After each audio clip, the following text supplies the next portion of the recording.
So, I mean, there's just various things that can come in to play with it. But, it all boils down to like, is it copyrightable? And if it's copyrightable, can it be monetized? If it's not, it can't, or, can certain aspects, whatever. But it's, like it's not actually IP. Right. So, if you can't monetize it, um, what's the point?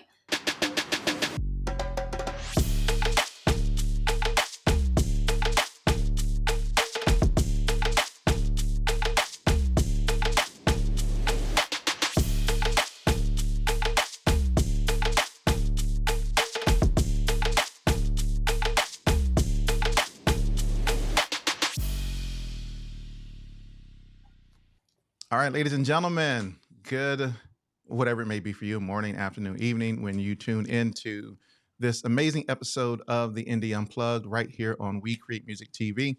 But today, of course, let me go back. Of course, you know who I am. I am your host, Bevon. And today we have an amazing guest. We have Morgan McKnight, who is the executive director of the Production Music Association.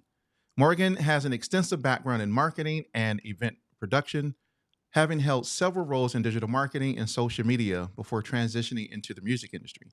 She holds a master's degree in music industry administration from California State University, Northridge. Morgan is a visionary leader in the music industry, dedicated to advocating for the value and importance of production music. Under her leadership, the PMA has significantly advanced the visibility and appreciation of production music, organizing the acclaimed Production Music Conference and the prestigious MARC Awards. Her work has ensured fair compensation and recognition for composers, songwriters, and music publishers, solidifying her as a visionary leader in the music industry. So, ladies and gentlemen, let's give it up for Morgan McKnight.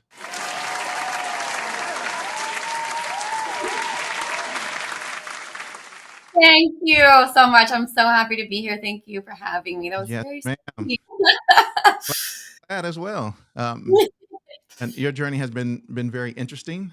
So let's kind of dive into it and talk about uh, just your beginnings and how did you eventually get into music, production music, and how did you end up being the executive director of the PMA?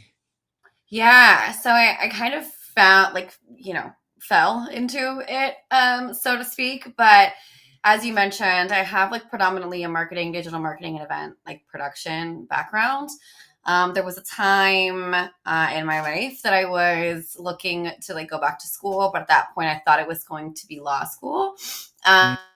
Ended up finding this music program at Cal State Northridge that made a lot of sense, and I kind of just immediately became interested in it. Applied, and one thing led to another, and here there I was starting school like the next month. So it was really a whirlwind of like kind of, I feel like, right place, right time for me, because it wasn't the norm of how people like go to grad school. It wasn't the norm. I just kind of woke up and decided to go one day. So, a little bit weird in that regard, but being then thrown into the curriculum, I had always had a deep fascination with the music business, and at the time thought, yeah, I'm going to be a great like manager, artist manager. And I pray every day, thanking God that I did not go down that road because of the long hours and 365 days a week. And God bless them. I know some amazing managers, some A-list managers that are killing it, but like couldn't be me. Love them though, like literally amazing. So as I'm learning about right the music biz and all of this, we had a publishing class and a publishing professor that really explained things well. A lot of our teachers had put us in contact with like different organizations and things to follow, and networking events and things like that to attend as we're like starting our music business journey. The PMA was one of them. Again, like long story kind of short, applied for the job, talked, had about 8 interviews or so. And I think because of my event production experience and some of the other community building things that I had done, and then, the foundation of the music business, like education, I think it kind of just fell together. I had a really great, like I said, a really great publishing professor that put in a nice word for me with like the hiring team at the time. And that was 9 years ago. So at the time, I didn't know anything about production music specifically. I understood like publishing, but as you know, many of you listening maybe know, or maybe you don't know, that there's just tons of nuance in the production music publisher space as it relates to like commercial publishers, or like more of like the label side of publishing, so to speak. Um, there's just differences. There's nuances. So it took a little Mhm. bit of learning, but kind of was one, right place, right time, and also like staying true to what I wanted to do and kind of who I was and who I am. And here I am 9 years later. Wow. Wow. I mean, think about that, right?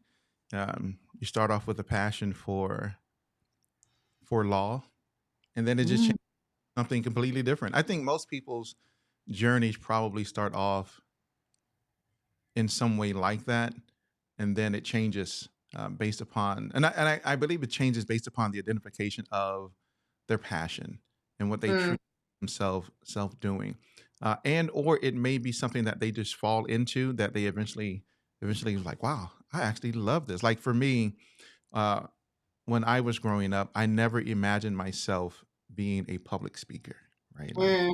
never, because I was very shy. And uh, I end up falling in love with it, right? Like I do, or in my real job, most people, as they watch, they know. I do organizational development and leadership. And so I Yeah. used to travel the country and facilitate leadership development training to executives. I never thought I would be doing that, but we find out that, oh wow, that's our passion. We love it, um, and it just takes it. It's always just a weird trajectory how our paths lead us and take us. And so I'm sure What- for yourself, you probably was like, I never thought I would be executive director of PMA. Like, it wasn't on my bucket list. I didn't know what production music was, like I said at the time. So it was, mhm, yeah, you're right though. I think falling into it, but also like being open and ready for opportunities as they present themselves is very important, right? Even in, from a composer standpoint, from anyone, any perspective, just being ready for opportunity, and willing to take a mhm, chance on yourself is also very important. I still have that passion for law and want to do it eventually. I'm going to wait until we maybe know what the law is moving forward. Maybe changing, I don't know. But I think for me, it's helping people. It's people. I'm passionate about people. I love building community, and I think people are really incredible.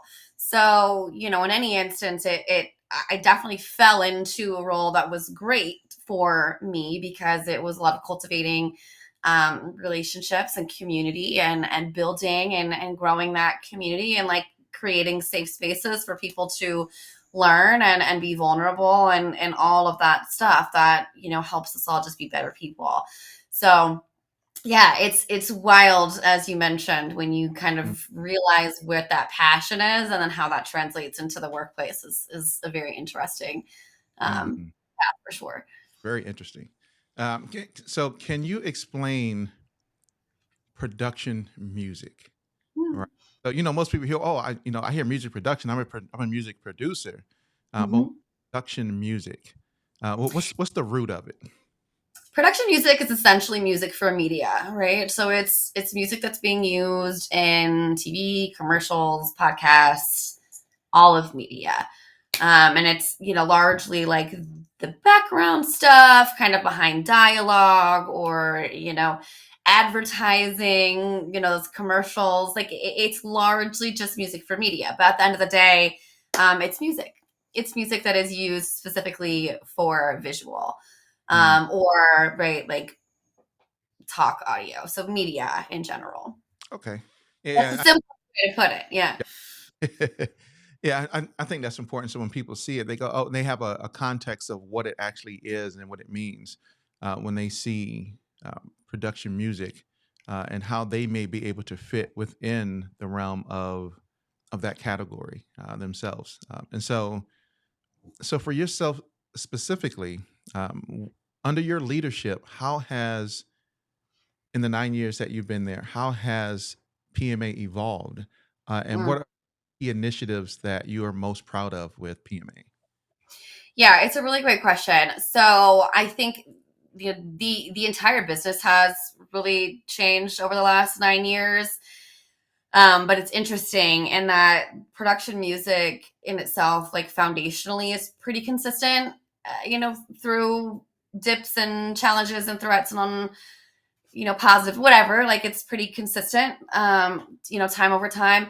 I think that you know over the last 9 years, a lot of the work that we have done has been centered on you know um, this isn't like tangible, but like garnering respect, garnering that attention and recognition that you mentioned in the very beginning. It wasn't production music when it was first like out and about, right? It was largely only like very backgroundy, very simple. Like we think of stock music from the '90s, like right there's it was very basic and provided for very basic needs, right? But the industry A has grown, B the landscape has changed and developed, and like C there's way more media now than there ever has been in the past. So the work that we do for throughout the entirety of it is uphold and advance the value of production music, right? So anything that we are doing is going to reflect that. It's hard for me to point to like one specific like initiative or like win, so to speak, because I think the industry is generally so consistent because of that foundation that we're everything we're doing is just okay. This is happening. Are we if this is happening, are we ready to? I'm so sorry, my dog's barking. If this is happening in the industry, how is it affecting our group? How Mm, can we overcome it if it's a challenge? What do we need to know? Is it going to impact our bottom lines? Is it going to devalue our music? So there are various things that come up that challenge that. And the only goal that we have in those moments is to uphold the value and advance the value of production music. So mm, it can be in various conversations from publishers, PROs to other countries to so on and so forth. It's everything has to kind of trickle back to that.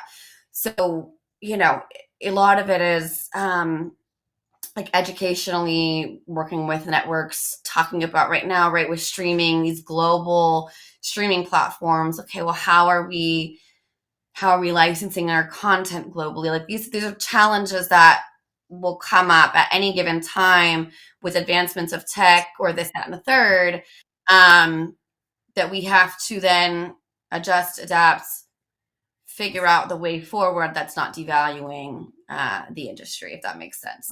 mm. Yeah, it absolutely does. Because I think any industry, any business is faced with numerous challenges that they have to overcome, and they have to be proactive in a way that they're able to utilize their resources, their knowledge, skills, and abilities to tackle those proactively, right? And Mhm. I think that's always the case, no matter how big or no matter how small your um, industry is or your business is, you're always going to have those types of challenges that come up. So, I mean, you mentioned in the very beginning that it was garnering respect. Mm. Why was that? Why? What was the catalyst that kind of changed in in that perspective, where PMA became uh, a reputable and respected entity? Yeah, that's a great question. I think when the PMA was started, it was started in 1997. It was centered around like a to not get into like super detail, like missing money situation Mhm. for publishers that, then the PMA was formed. That challenge was made. The publishers got their money and it was no like small amount, right?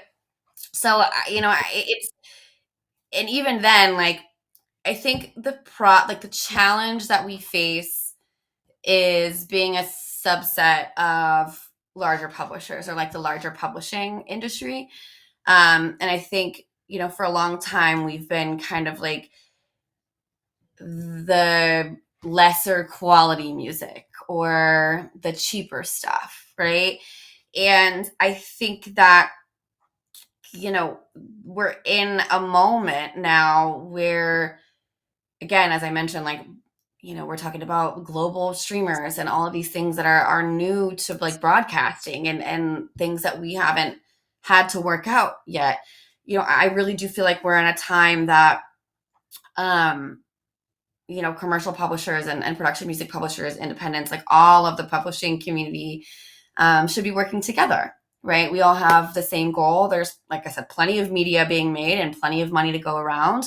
So we should be collaborating, and this is my opinion, we should be collaborating and working together. Again, rising tide raises all ships. So, Hmm. you know, how are we, maximizing the industry for all of us? Um, so that's, something that we think about often, but it's, I think the quality of the music has really developed.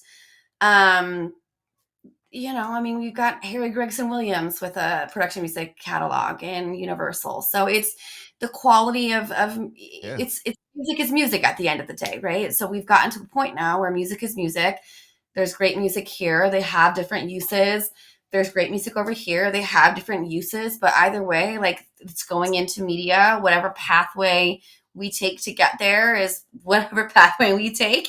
It's still going into media at the end of the day. So, again, I'm just of the mind that at this kind of technological advancement, streaming advancement, broadcast, whatever the Hmm. case may be, that now is the time to maybe, work more together and work more collaboratively, across all publishers, so that, um, everyone is fairly, compensated, Hmm. represented, and just, kind of evens out the playing field a bit, I guess. Yeah, I love the analogy. Uh, Rising tides raise all ships. Mhm. I've never heard that, and I think that's a great analogy because when you really think about it, any ship that is out at sea, when the tide comes in, no matter how big or how small that ship is, it's going to rise with that tide. It's Yeah. in now, depending on the capabilities of that ship, depends on how Yeah. big that that that tide, right? And of course, the PMA is a ship that is tried, tested, and true. And I think that's the thing because you have things that happen. You mentioned challenges. You have storms that come. I'm using the ship analogy now, I right? love it. I You love it. have storms and that come your way, but it depends on how you weather those storms that define who you are as an organization. Um, and I think that goes back to what you said in the beginning as far as garnering that respect, where people now in the industry have to see you as a viable and competent uh, entity. That because you mentioned that they in the beginning they saw it as well, it's probably cheap and it's probably lesser quality, and they're like, no, like if you know what we have and what we project in the future and the people that are coming on board, you will see that you is growing into be a powerhouse. um, I just Yeah. thought that analogy was really good. I like that analogy. Yeah. No, I love that analogy. I think it's also really important to note that it like starts with us, right? Like Mhm. it starts with our community specifically, because if we don't believe it, then no one else will believe it. So when I say like believe it, right? I mean from a community standpoint, not undercutting your competitors, not trying to throw the value down the drain for the sake of like market share, or you know Mhm. what I mean? Like there are things that I think as a community, we're still like working through, right? But it starts with us. We have to believe that we are just as valuable as, maybe not just as valuable as Beyonce, but like we deserve to be in commercials too. And That's yes, right. maybe the rates are different, but like let's share the space, right? There's plenty to go around. There's plenty, like I said, there's plenty of money to go around, and plenty of space in the industry, in media in general, to kind of all collaborate Mhm. and work together. But maybe that's wishful thinking on my end and optimism, but one can dream.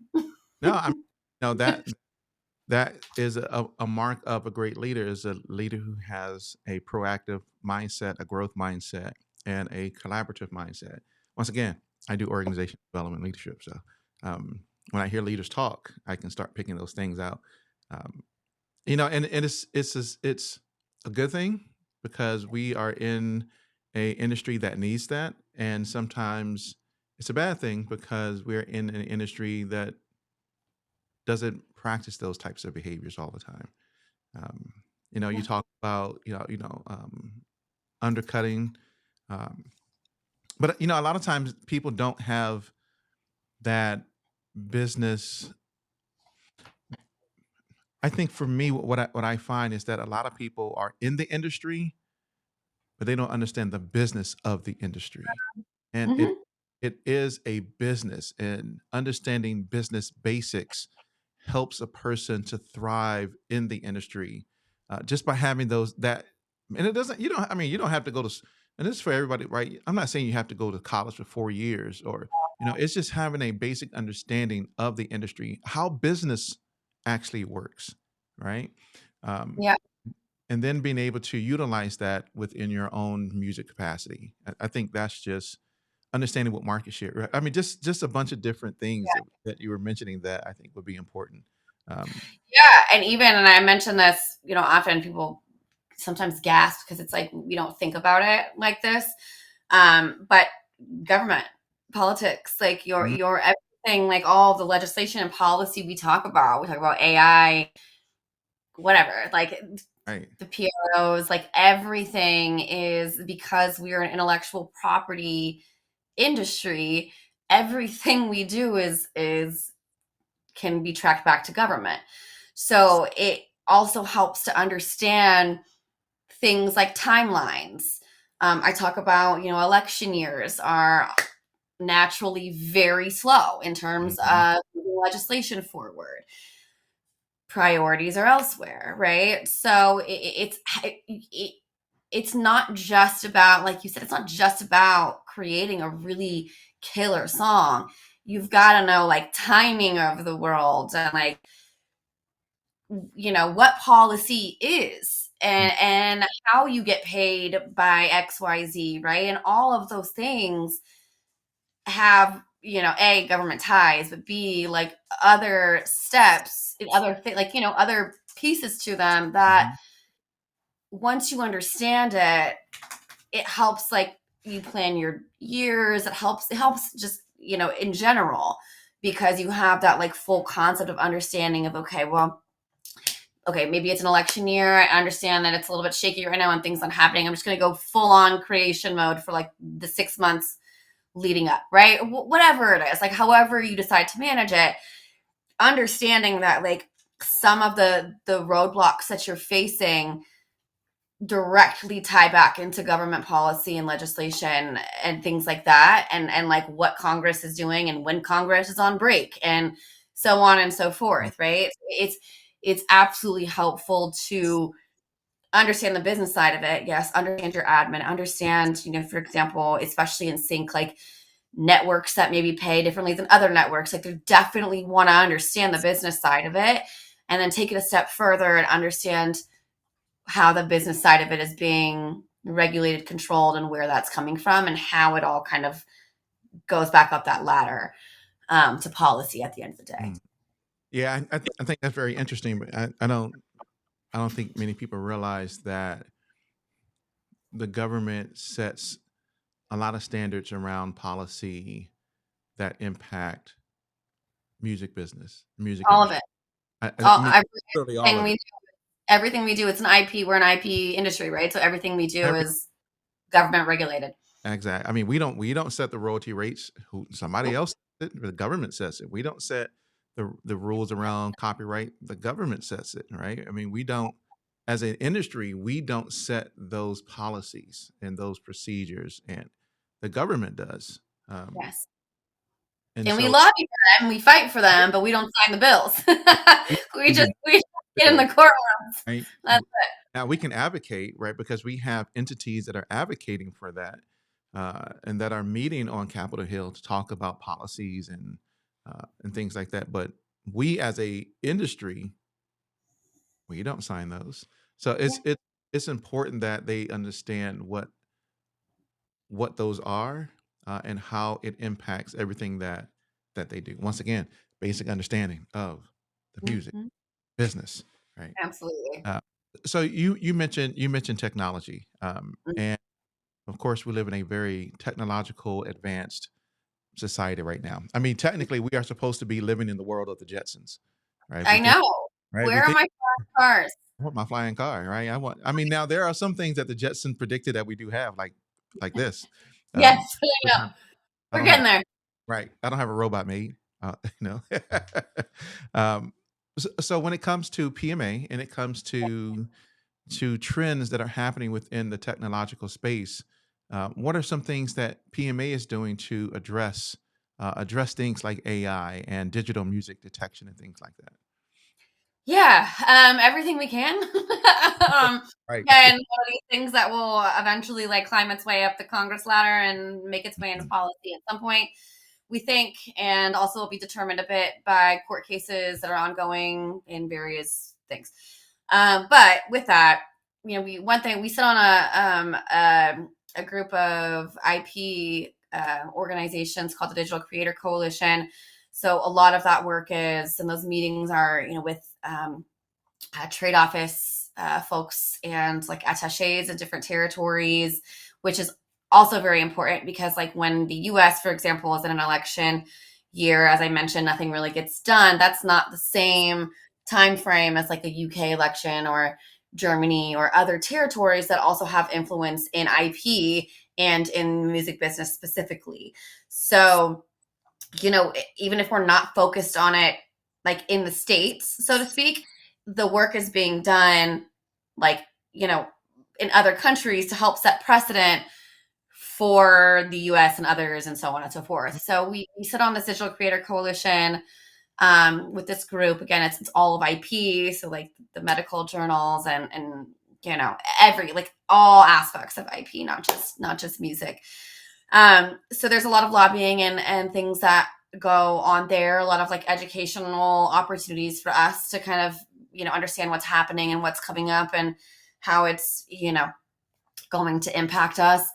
Some of the things that come up through tech are way more detrimental to other like trade groups, trade organizations, in which case we'd like lend our immediate support to their efforts to kind of lead that charge. AI, for example, is pretty heavy on our group, so we've taken a bit of a more front facing approach on it and just kind of again representing the community that it's going to impact. um yeah, I mean, I think tech is going to be tech. It comes and goes and it advances and then it develops and whatever. But what's always been interesting to me about the production music space, excuse me, specifically, is I think they've always kind of been ahead of the game, so to speak, in terms of like technological adaptations and bringing tech into their libraries and kind of like remote file sharing, whatever it is. I think they've always kind of been a bit ahead of the curve in that, and thus able to like kind of withstand um more developments and really understand systemically how to implement new tech in the best way that's most effective for their business. So I mean, there's various points to it, and as you know, I could blink right now and it could be different, because the court case just got settled. Let's just say, pretending it's a weekday, right? Like it could change on the drop of a dime. So I think it's just most important to a keep your finger on the pulse, but b um have these conversations and be amongst these other groups, other IP groups, other, right? Like, so as tech advances, we all can collaborate on best uses, best practices. If anything's unethical, address it there. Like it's never ending. Everyone is, we know how the tech world Mhm. is and entrepreneurs and startups, and it's America after all, and it is what it is. But adapting is something I think that the industry has been very good at.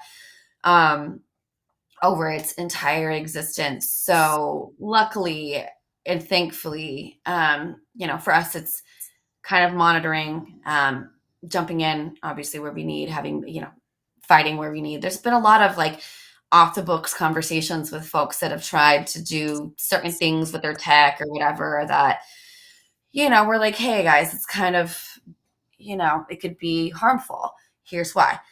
And that has resulted in some positive like changes of the narrative. So, a lot of these things can't always be like broadcasted out for the world to like celebrate, but it's really a stay on top of it, work together, collaborate, even like, make sure that we're all collaborating for the sake of our industry, and like I said, really upholding and advancing the value of our business at the end of the day.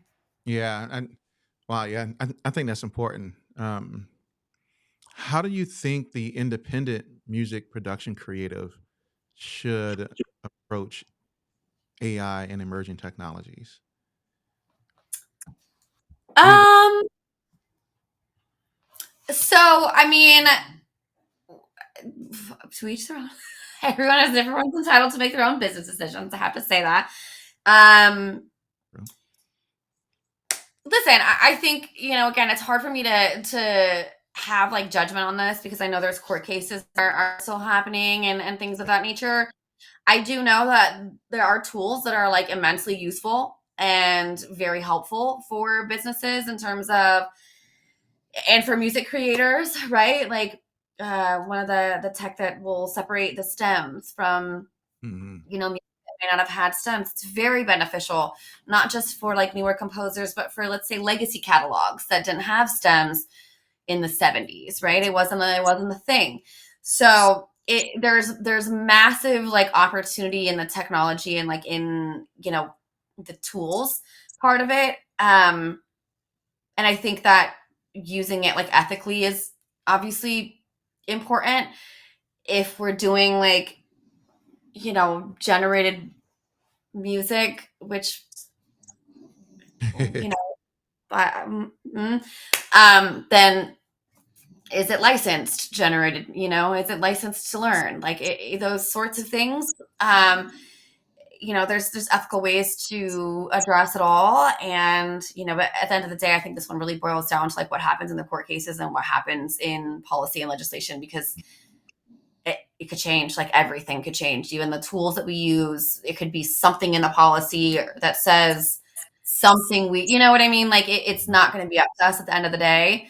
We can fight for language changes and things like that, but as you mentioned, it's going to be the government that rules on that and makes those regulations. So I think AI as a tool is fantastic. I think it's really helped workflow and creative blockage in some cases. Um, yeah, I think we share the opinion as all of our other IP holder friends that protect IP, protect copyright, and then what happens from there, we'll see what happens from there. But I think the first step in it is protecting copyright and protecting IP, and that's essentially what we're trying to get done first. Yeah. Yeah, I would wholeheartedly agree with that. I think a lot of people within the music space, from a creative space, um, probably think about that, but maybe not in its totality. Um, Hmm. I, I th- I think some creators are probably looking for the fast track, and Hmm. for tools to fast track them to whatever ends may exist in their mind.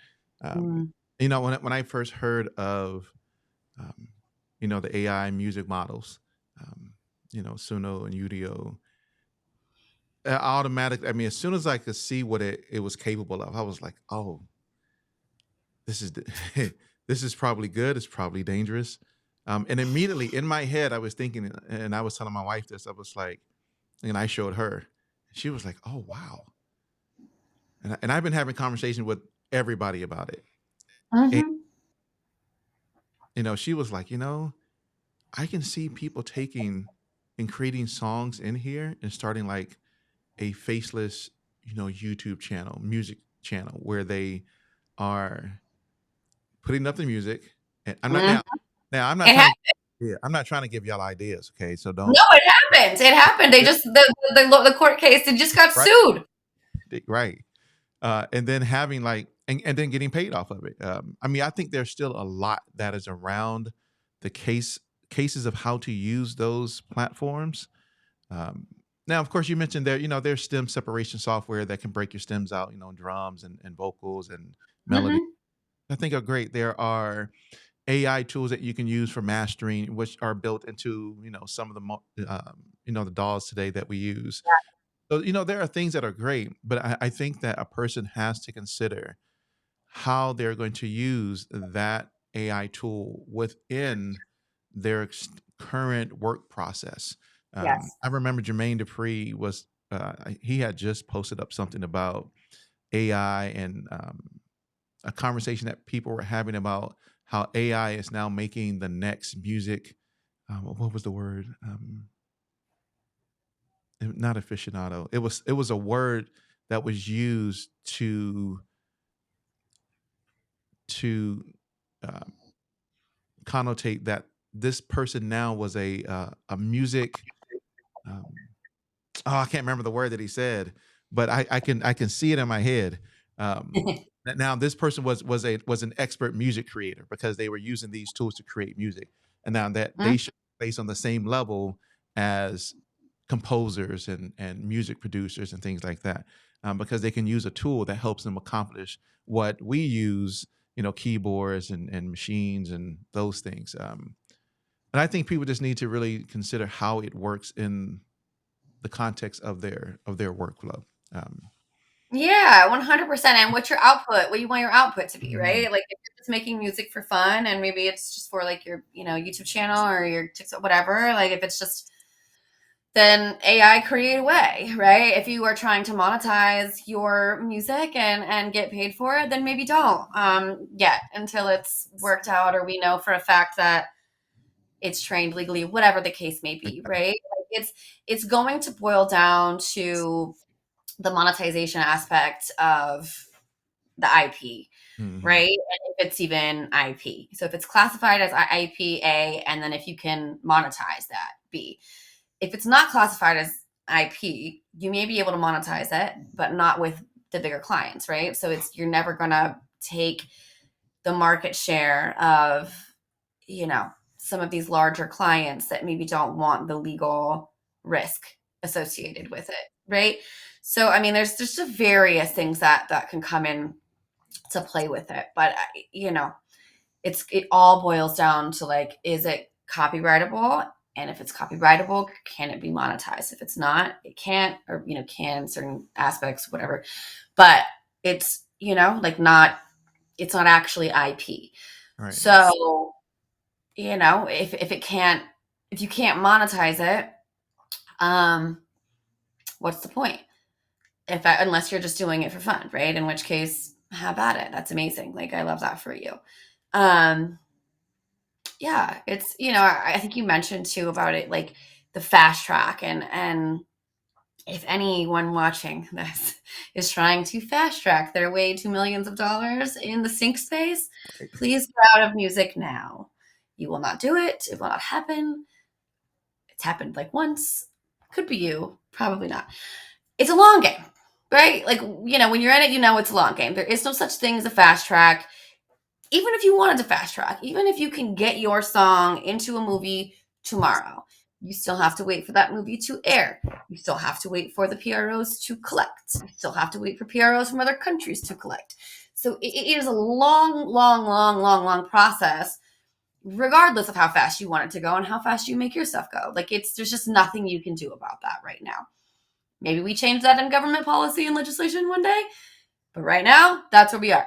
So it's not, there is no such thing as fast tracking a great song, because if you fast track it, it ends up being, maybe like illegally trained or whatever. It's in a library, they get sued, you're screwed for the rest of your career. So it's, yes, there are like really great tools available, and like definitely use them. Like I always say, if you get a creative block, like if you're trying to hear, if you have this idea of something and you think maybe, what would that sound like have someone else output it to you for inspiration. But stay, like, if you're a musician, you're a musician. If you're a producer, you're a producer. You're not an AI. Like, this isn't a click a button, I'm going to get rich. Right. So stay in your passion, stay where you're authentically like loving what you do. Let the AI tools help your creativity and like boost your creativity. Don't let them take away your spirit, like yourself. Mhm. Like, still do the work, right? Yeah, I think that's the thing. People don't want to do the work. You got to put the work in, people. Oh my gosh, you got, no matter what you do in life, you have to put the work in. I mean, Percent. anyway, I mean, Yeah, you got to put the work in. yeah, no, 100%. And I said, it's, when it's a long, long business, it can be hard to do, right? Because we're not Mhm. bringing in a ton of dollars, and maybe you have to work two jobs, or whatever the case may be. I totally get it. Right. Woe is the music business. This is very much how it is on the record set. Like, it's this is what it is. And it's so possible to like get there, but you definitely have to be committed, and you definitely have to like put in some time. So, just that commitment level has to be there. And if it's just too much of a commitment, then, there's definitely other ways to make money. That's right. There is, and this may not be the space. Um, so early on, you mentioned uh, networking and collaboration, right? I can tell that's something that is a big component of how you facilitate building those relationships. So how important is networking and collaborating within the music industry, and what opportunities does the PMA provide for those? Yeah, I mean, I think it's the most important thing. You'll hear it across the entirety of the music business: relationships, relationships, relationships, relationships. Especially important, again, as I mentioned, it's a long-term business and it's a long game, right? So in theory, you want to like who you work with for at least a year, at least. And that's important, right? So fostering those relationships, and like honestly just building that tribe around you of like who you work best with, who maybe appreciates you, who you appreciate, whatever the dynamic is. You, like, by being yourself and like being your true self, you kind of attract those like right people into your life, right? But you know the most important thing, I would say, for us, the music, like for production music specifically, the music is still the most important thing. The quality of the music is still the most important thing, but the relationships is the very next thing underneath it. Mm, You can have the best relationships in the world and your music's not be great, and you know what I mean. But the music's always first. Relationship is immediately after. Um, it's weird because we're like competitors and colleagues all at the same time in our industry. So we do a lot of like industry, like community events, networking events. Some of them are virtual, Zoom sessions with our members just to chat, catch up. Some of them are, um, virtual like review sessions for composers, or we're giving feedback, but we're still kind of helping that networking face to face. And then we do, various in-person events, one of them being our production music conference. That's 1,000-person 3-day event, with everyone from the entirety of the production music space, from like 70 plus countries. The entire world is there. So, there's plenty of opportunity to find your people. mhm.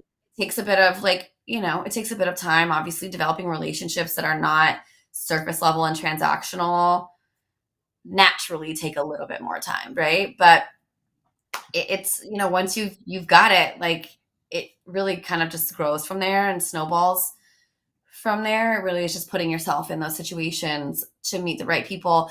Also, like, knowing ahead of time who you think you want to meet with, or who you think you want to like be close with, or maybe you follow people on social media that you think are like really cool. Like those kinds of things also play in to it. They may not be cool in real life when you meet them, but if you think they're cool, right? Like that's always doing some of that sussing out, like, just understanding, trying to learn people as much as you possibly can in order to like find the people that align the most with you is really the most important. But Hmm. being like more customer serving and like people serving, right? Versus like, what can you do for me? It's what can I do for you? Or here's what I can do for you, right? Hmm. So anyway, it's just a lot of, it's very, very, very important, but there's so many ways to do it. And I think it can be intimidating for a lot of folks, especially to talk about like in-person stuff or, 1,000 people. But, I think being yourself again, like I said, definitely like attracts the right people to you, but also doing a little bit of that like homework ahead of time to know who's going to be there and who you really think you want to meet with to maximize the hours in the day. Like things like that really are helpful whenever you're putting yourself into like networking situations. Yeah, I think that's absolutely critical. I'm gonna give a commercial right here. Um, so on our website, right, WeCreateMusic.tv, we have an entire networking in the music industry masterclass that sits up there, that is Love available for all community members to, well, paid community members to go to go and take. But Maury, it absolutely talks about all the things you said, right? I mean, I teach people, if you're going to go network and start the building of those relationships. I mean, because I mean, just imagine being at the PMC, which I'm going to ask you to explain a little bit more in detail. But imagine being at the PMC, right? The Production Music Conference, which I'll have her explain here in just a moment. And there's thousands of people there. Can you meet every, I always tell, can you meet all of them? No. Okay, it. here's what I tell you to do. Identify at least 5 to 7 key people that you want to meet that align with where you are and where you want to go. Research those individuals, follow them on social media, start to interact with them. When you Mhm. go, hey, I follow you on social media. And I break it down as far as exactly how your introduction should be, all I of love that. Right? I talk about the with it, what's in it for them versus what's in it for me with them. Right? I go through all that. I talk about the preparatory things you need to do and all that stuff. So go to the site. It, Yes, it's all right there, right? Networking and music industry. But that's perfect. Yes, go to the site, pay and go to the site because everyone should read that. Honestly, yeah, honestly, everyone should read it. yeah. I mean, I break the whole thing. Love I mean, because in my career, I've had to do that. I've had to network. I mean, I give them all the do's and don'ts of networking. Like one of my pet peeves. This is a pet peeve of mine, it. Hear it. and I experienced it. Right when you're networking with individuals at a conference, uh, and this could be helpful for people who are getting ready to attend the PMC. Right, is don't just interrupt conversations, right? Wait for that space, wait for that moment where you can jump in and then provide context to whatever it is that they're speaking about, right? A lot of Mhm. people sometimes they'll jump in and just start making it about them. And I had that happen to me. I was speaking with a very famous music producer, and some ladies just jumped in. And now, granted, his attention jumped over to her, right? I'm like, yeah, I can see why. She looks way better than I do. I can see you would go talk to her, right? Um, but also think about how it made, in this case me, they probably didn't even think about it, but how it makes the other person feel when that happens. But once again, Mhm. I break the whole thing down for you. You can jump in and watch it. Audience See be it. um, Yeah. Audience, get that. that's So right. important. So important to understand just dynamics of people. At the end of the day, always just remember that they are people. You are dealing with human beings just as you are a human being. So let's Right. just be human beings together. That's it. We just gotta be human beings. That's right. Okay, can you talk about the PMC, uh, Yeah. and what the plans are, and its inception and how it's grown over the years, and so yeah. Oh, the whole story. Yeah. So the PMC is our production music conference. We do it once a year. It's a 3-day event. It's about 1,000 people now. Again, I think I mentioned over 70 plus countries represented. So truly like the global gathering place of the production music industry. It's our 10th anniversary this year. So we've done it for 10 years now. And its inception, like, truly was to just start to kind of build camaraderie and community and get people together. I think it started with like 100 or so people. So we're, few 100% growth, give or take. But it's, yeah, I mean, it's honestly, it's 3 days of panel conversations, workshops, networking. Like, we do provide lunch to give you guys opportunities to chat with people and really just like be yourself. We have a annual award show as well called the Mark Awards that you mentioned at the beginning. That is our prestigious award show for all of our wonderful composers and our production music libraries that create like masterful work. It's really fun. It's a fun event. It's a we have a good time.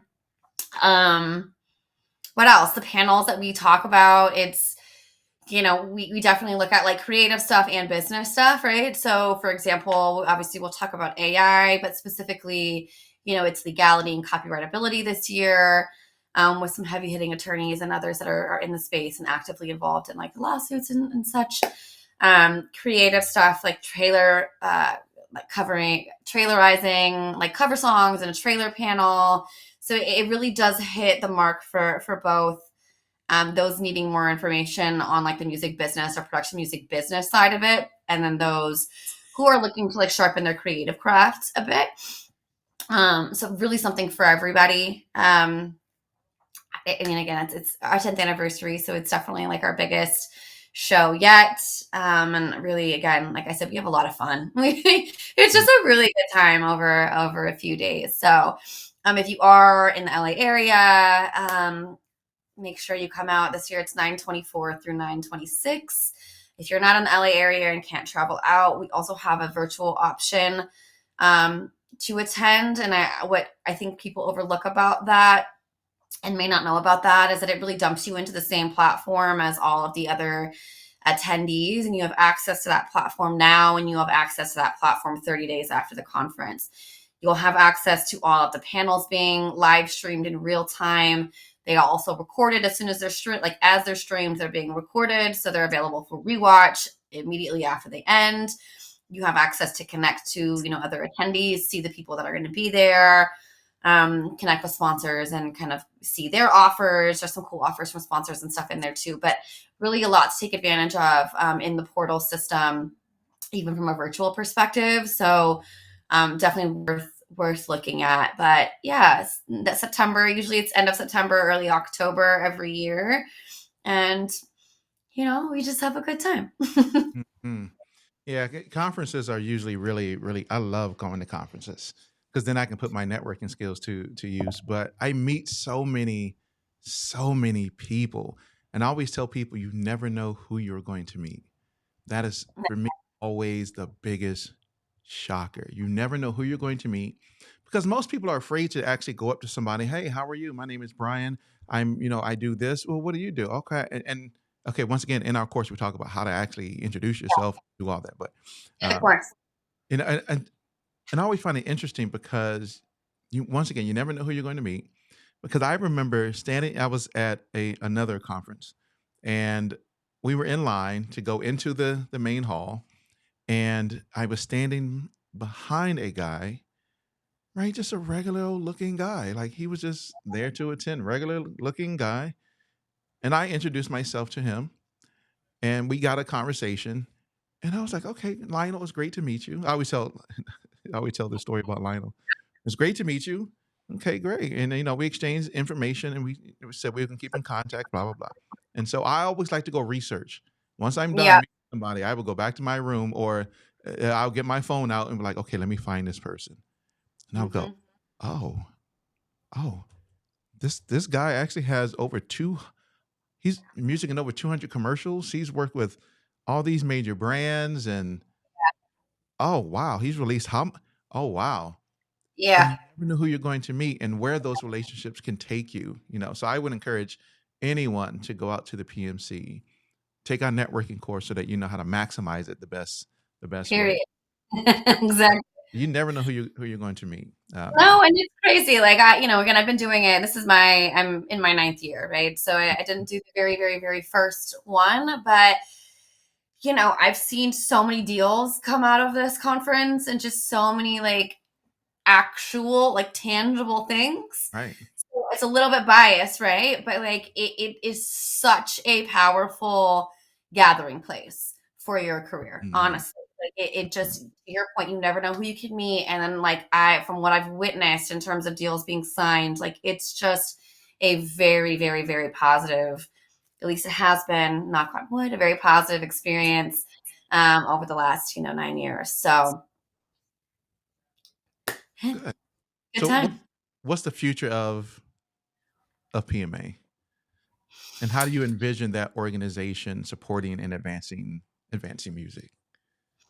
Yeah, I mean, I think we see tech trends that hit and disrupt once every what, like 10 or 15 years, give or take. So, I don't know that our mission will change to advance the value of production music, right? So, I think, staying organized with AI is going to be important.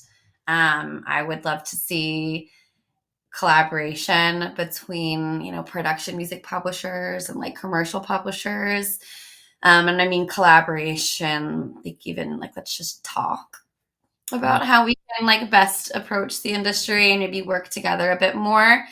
That's what I would like to see. I think, like I said, there's media is not going anywhere. We're going to have content forever. Well, maybe not forever, but we're going to have content for a while, and it's, a lot of it.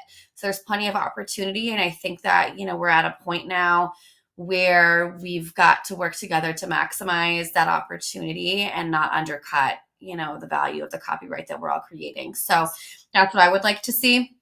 The PMA itself, will continue to advance the value of music, whether that's through legislation or fighting whoever, or conversations off the record, or whatever we need to do. Right, that mission remains the same.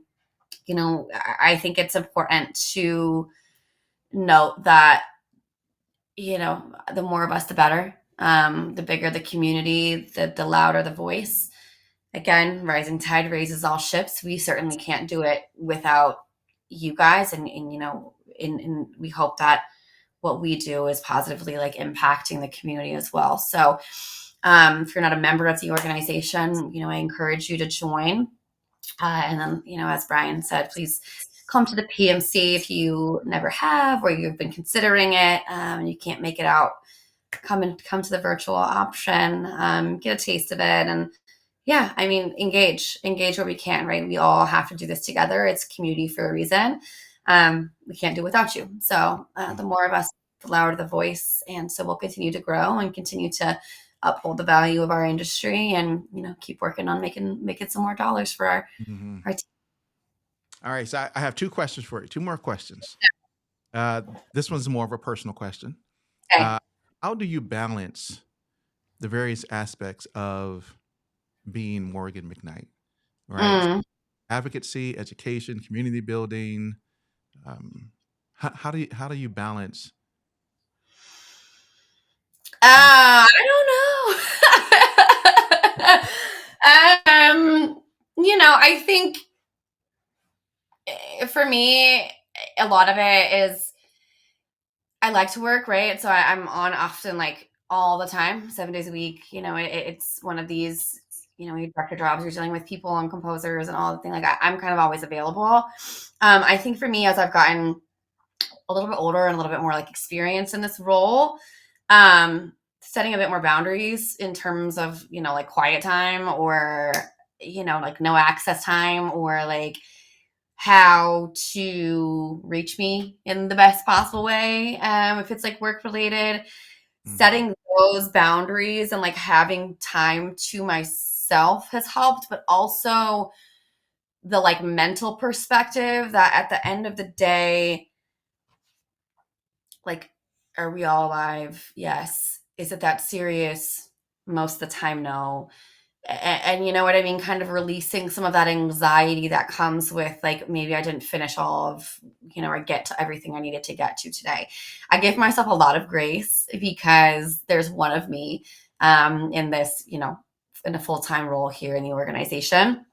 But spend a lot of time doing things that I enjoy, on weekends, example, not during busy times, like conference stuff, I'm locked to the desk, but like, go out to the lake a few times and just try to like make sure I have time and space for myself to, let that brain do what it needs to do.